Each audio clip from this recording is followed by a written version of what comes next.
Okay, guys, thank you, thank you, thank you, thank you, thank you, thank you, thank you. I can't say thank you enough for surviving this day with me. I know we're all in quarantine at home, but I just want to say thank you. And I know we need to finish up a few things with Ron and just finish up a few remarks because we are going into a new project and I'm really excited about together. And you know, I'm scared more so than anything because I mean, this is like I've been waiting to work with Ron again for forever, for one, in the capacity that we're working together again. And just excited to have my fans that have been there with me throughout this time, the ones that stuck it out through, you know, I mean, still listening to the music, you know, still, even if it's not the last album or the album before that, you know, still listening to. Oh, you know what, Jeff? You is a bat out of hell. Jeff, I'm going to get you. I'm going to really get you. You never told me you were the one. I can't believe you. I was just so hurt by Alicia Keys this whole time, thinking that Alicia didn't want to be a writer on the music with me, Jeff. Do you know what that did to my soul, Jeff? Being a young girl out of Oakland and getting the chance to work with Alicia Keys, and then them saying that she can't be a writer on the song. That's not nice, Jeff. That's just not nice. It's not nice. I can't believe you. I'm glad you said that, though, because, you know, after 20 years, Jeff, I know now. Okay?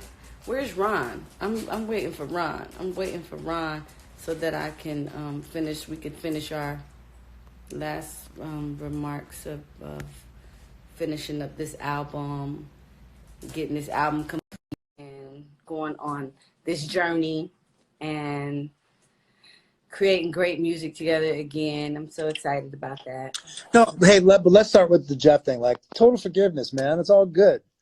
Yeah. Our paths will cross again, and we'll do great things if we can. Like, it doesn't matter. Like, it was a condition at the time. I'm just glad he told me, because I'm thinking Alicia Keys didn't want to work with me this time, and this whole time I was just like, what happened? You know, well, you know what? Like, happened that nobody knows. But for this new record, I'm sure Alicia has a song somewhere in a drawer, somewhere in a distant file that's just waiting for you.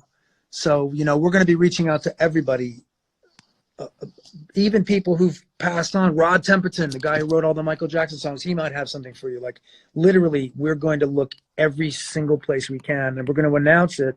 Our next phone call. I want to work with Gabby, so I'm gonna be nice to you, Jeff, but I'm gonna still beat you up, though. I'm gonna beat you up, Jeff. I just can't believe it. But I love her. I love Gabby. She's such a sweetie. She's from Oakland too, so I would love to get and collaborate with Gabby. But yeah, I'm excited. I'm excited about Jermaine Dupri. You know, anybody that, you know, I can collaborate with. I'm a lot more experienced now, so I'm not as afraid as I used to be to collaborate with people thinking that they would judge me, because I knew coming to you with my unpolished vibe that you would fix me up, and I trusted you with that only, like, you know. But I learned from working with you and Mary, and, you know, all the incredible R&B artists that I got to work with, you know, and it continued on later with Tion and Chili and Fantasia, like, which parts of the musical anatomy, which parts of the equation would benefit from being polished and which parts would suffer from being too polished.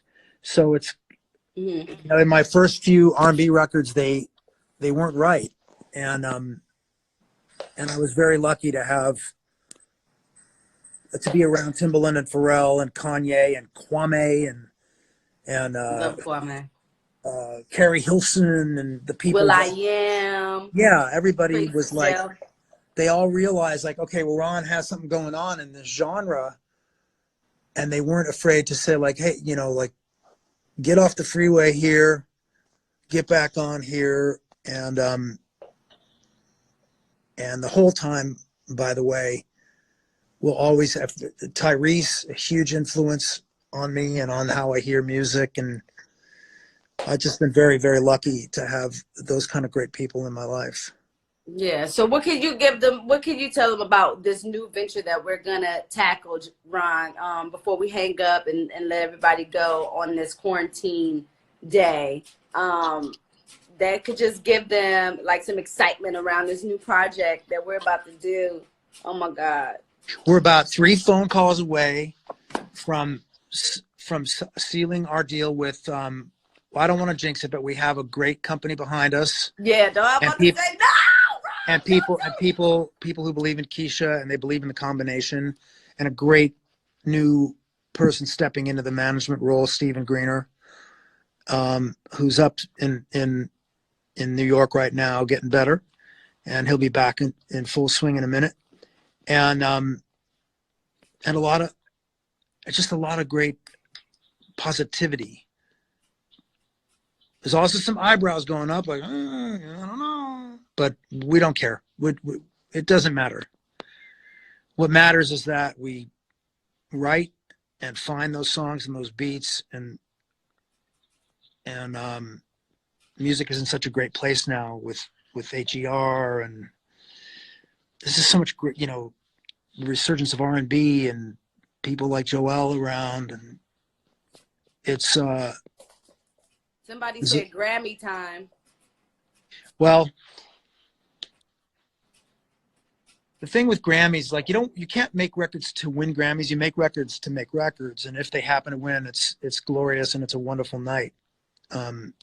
But the main thing is connecting with your fans. Like the fans are the most important thing. Like reaching them, sharing your life, what you've been through.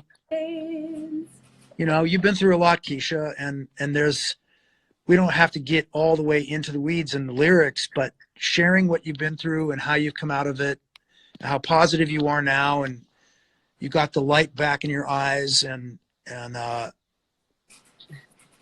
but you've been through a lot.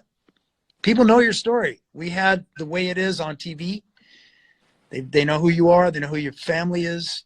They know what you've been through, and a lot of people can relate. This is true.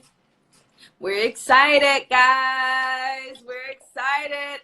And I can't wait. I can't wait to come to Nashville. So I love you, Ron. Love you too. Thank you for coming to my live and talking with me about this new project and about what you have going on. And you're working with the girl that wrote Boot Up, right? Yeah. I mean, well, she's really, she's worked with the 1500 camp and Big Bob Francis, our old pal, and Bobby Francis. And she's cooked up an incredible feast as an artist. What's cool about her is like she doesn't really sacrifice anything in the proposition of love of music. Sometimes people, when they're making the records, are trying to like make a hit instead of make their music. It's better when you make the music and it becomes a hit than when you try to make a hit. Yeah. So Joelle is she's like a little, she's a lighthouse. She just shines. Did she write something on Frozen? No. Frozen is the people that Bobby Lopez and his wife Kristen Anderson. Oh, okay. But we just got to get through the world, the virus and the sickness in the world, and hopefully the really great artists of today are going to be the scientists who figure out how to make a pill or a shot so that when you take that shot or that pill, it goes away, it's done, and like chickenpox. Never comes back again. Never comes back. And that person will be, or those teams of people that do that will be the real heroes. Well, you're a real hero too, Ron. Thank you so much. I love you so much, and I can't wait to see you. All right, lots of love. Okay, bye. Peace out.